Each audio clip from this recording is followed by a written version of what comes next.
Syedaralun, terminal tipe C di Gampong Medang Ara, Kecamatan Nurussalam, Aceh Timur, kini dalam keadaan terbengkalai dan telah ditumbuhi semak belukar pada Kamis 11 Januari 2024.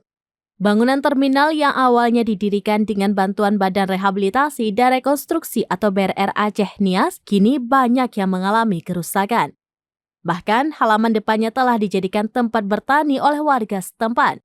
Pantauan serambinews.com, bangunan utama terminal kini difungsikan sebagai pos damkar kecamatan setempat.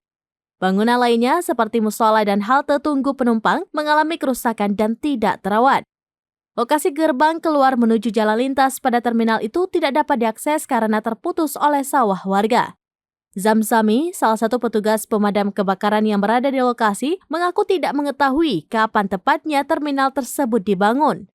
Namun, saat mereka dipindahkan ke sana, bangunan itu sudah mulai terabaikan dan ada beberapa bagian yang rusak. Menurut Zakaria, warga Gampong Medang Ara, bangunan tersebut telah berdiri selama kurang lebih 17 tahun. Sejak awal pembangunannya hingga sekarang, terminal tersebut tidak pernah difungsikan. Dari Aceh Timur, Maulidi Alfata, serambinews.com.